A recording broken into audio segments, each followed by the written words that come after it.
Hello बच्चों, अपने last video में हम लोग बेलनाकार संधारित्र की धारिता ज्ञात कर रहे थे और जैसा कि आपको याद होगा हम लोग यहाँ पहुँचे थे कि हमने दोनों बेलनों के बीच में एक बिंदु P था जिसकी अक्ष से दूरी स्मॉल r थी और इस बिंदु पर हमने विद्युत क्षेत्र की तीव्रता ज्ञात की जो कि E = 1/2πε0 L Q/r के बराबर आई थी, जहाँ पर Q इस भीतरी वाले बेलन को दिया गया आवेश है और -q आवेश जो है बाहरी बेलन की आंतरिक सतह पर प्रेरित हुआ था।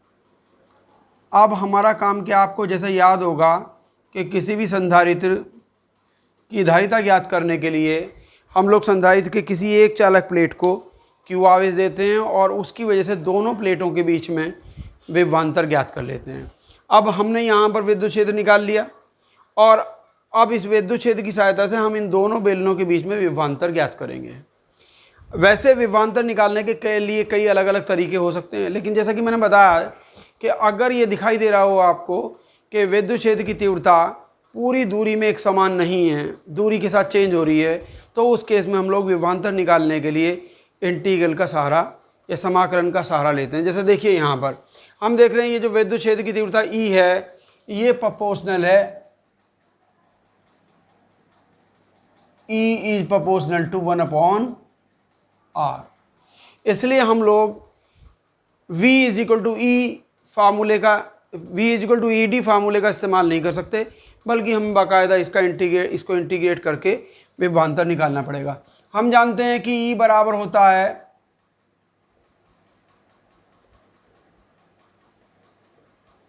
-dV/dr। इसलिए हम लोग क्या करेंगे कि ये जो E है इसे -dV/dr के बराबर रख देते हैं। -dV/dr = 1/2πε0 L Q/r। imply that -dV = 1/2πε0 L Q/r और dr। हम लोगों को विभवांतर निकालना कहाँ से, भाई हमें दिखाई दे रहा है कि जो बाहर वाला जो बेलन है ये पृथ्वी से जुड़ा हुआ है, इसलिए यहाँ पर विभव जो होगा वो 0 होगा और ये नेगेटिव चार्ज भी इसके ऊपर है और यहाँ पर जो चार्ज है वो पॉजिटिव है। इसका मतलब इस दिशा में वैसे भी दिखाई दे रहा है कि विद्युत क्षेत्र की दिशा ये है और हम जानते हैं विद्युत क्षेत्र की दिशा में विभव घटता है। इसका मतलब इस सिलेंडर से इस सिलेंडर की तरफ जाते हुए विभव घटेगा, यहाँ पर विभव कम है और यहाँ पर विभव ज़्यादा है। हम इन दोनों के बीच में विभवांतर निकालना चाहते हैं तो हमें इसके विभवांतर में से इसके विभव में से इसको विभव को घटाना पड़ेगा, या हम उल्टा कह लें कि हमें यहाँ से यहाँ तक इसको E को इंटीग्रेट करना पड़ेगा। यानी कि स्टार्टिंग में R की वैल्यू ली जाएगी B और अंत में R की वैल्यू ली जाएगी A। हम इंटीग्रेट कर देते हैं। R बराबर B से R बराबर A तक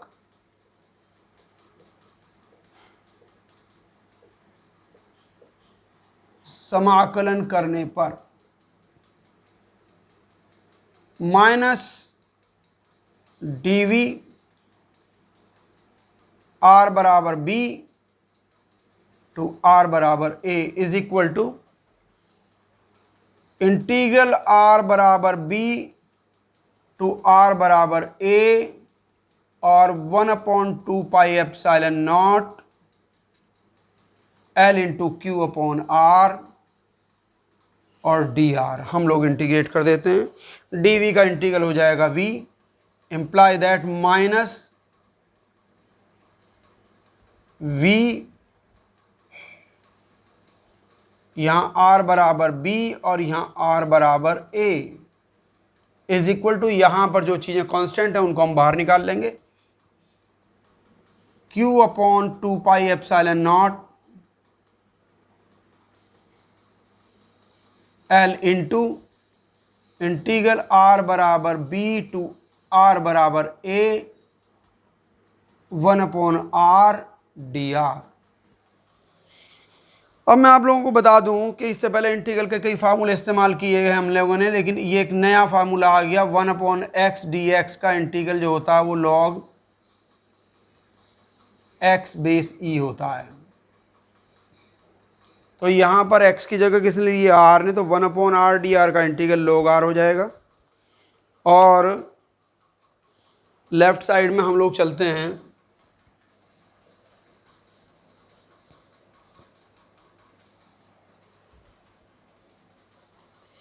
यहाँ पर जब हम लोग r बराबर a रखेंगे, इसमें कहीं r दिख ही नहीं रहा, तो हम लोग संकेत रूप में लिखते हैं VA, और फिर रखेंगे r बराबर b, बीच में माइनस लगाएंगे, then it will give you minus bracket VA minus VB is equal to Q/2πε0 L, और 1/r का इंटीग्रल हो गया log r ब्रैकेट r बराबर b टू r बराबर a। अब यहां पर हम लोग जैसे कह रहे हैं, ये इसका मतलब है VB का मतलब है b, r बराबर b पर विभव। हम जानते हैं r बराबर b पर विभव, यानी कि यहां पर जो विभव है वो चूंकि पृथ्वी से जुड़ा हुआ 0 है, और r बराबर a पर विभव, हम कह सकते हैं इसका विभव, इस वाले बेलन का विभव। परंतु VA बराबर है r बराबर a पर विभव बराबर आंतरिक बेलन का विभव,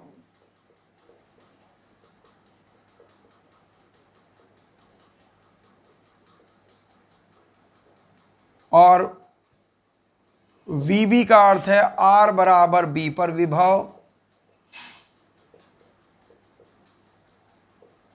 बराबर बाहरी बेलन का विभव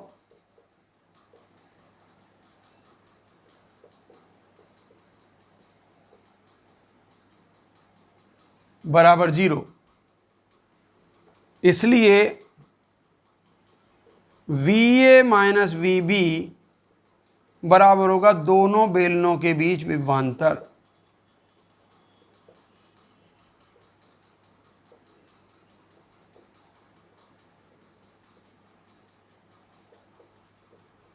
जिसे मैं नाम दे सकता हूं V का, बराबर V।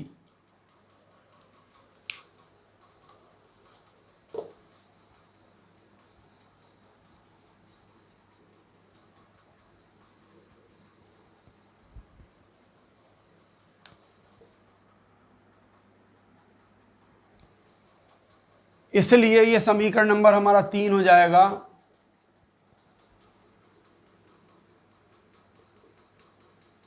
समीकरण 3 से ये हो जाता है भाई माइनस V बराबर Q/2πε0 L इंटू लॉग हुआ, यहाँ पर r की जगह हम पहले a रखेंगे, log a, और माइनस log r की जगह b रख देंगे, और हम लोग राइट साइड से भी माइनस कॉमन निकाल करके साइन चेंज कर देते हैं, अंदर माइनस Q/2πε0 L, और ब्रैकेट के अंदर हो जाएगा log b और माइनस log a। अब हम लोग इसके बाद देखते हैं यहाँ पर लेफ्ट साइड में क्या है भाई, लेफ्ट साइड में है माइनस v, माइनस से माइनस दोनों साइड कैंसिल हो जाएगा, और इस तरीके से हम लोगों को दोनों बेलनों के बीच विभवांतर मिल जाता है।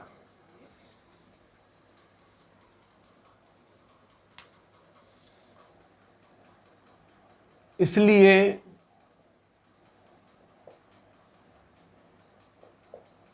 दोनों बेलनों के बीच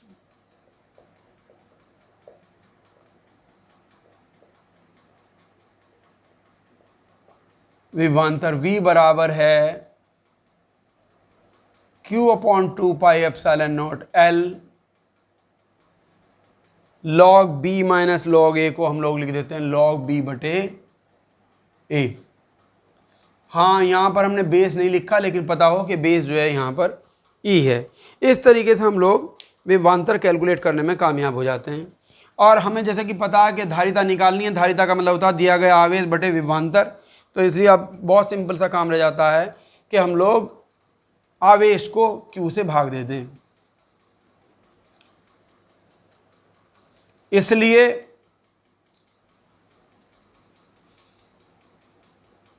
बेलनाकार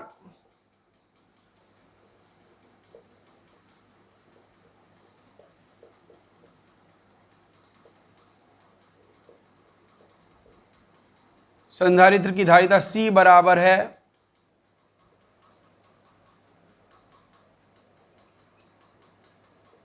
Q अपॉन V बराबर Q बटे 2 pi epsilon naught L into log B बटे A बेस E। और यहाँ हम लोग देखेंगे ये Q से तो Q कैंसिल हो जाएगा और ये 2 पाई एप्सिलॉन नॉट L ऊपर चला जाएगा। It means C is equal to 2 pi epsilon naught L upon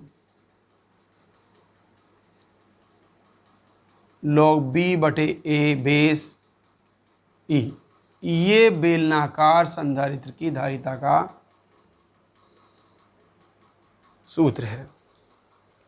इसमें भी हम लोग एक चीज़ देखते हैं कि अगर ये हमने फार्मूला जो निकाला है इसमें कहीं पर परावैद्युत का इस्तेमाल हम लोगों ने नहीं किया है कि यदि अगर दोनों बेलनों के बीच का स्थान परावैद्युत द्वारा भरा हुआ है तो हम लोग जहाँ पर एप्सिलॉन नॉट है उसकी जगह एप्सिलॉन नॉट के रख देंगे।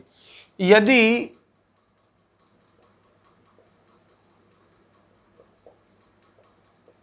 बेलनों के बीच का स्थान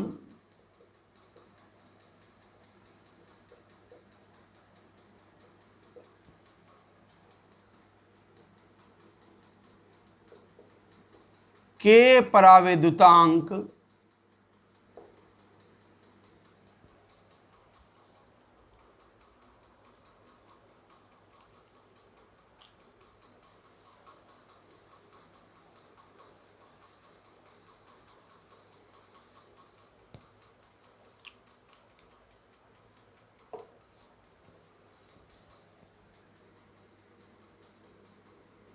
वाले पदार्थ से भरा है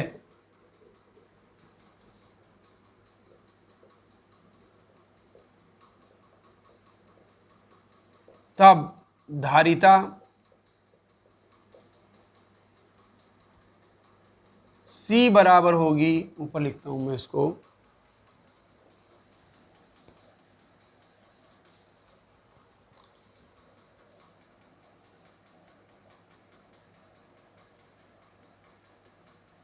to pi epsilon naught K into L divided by log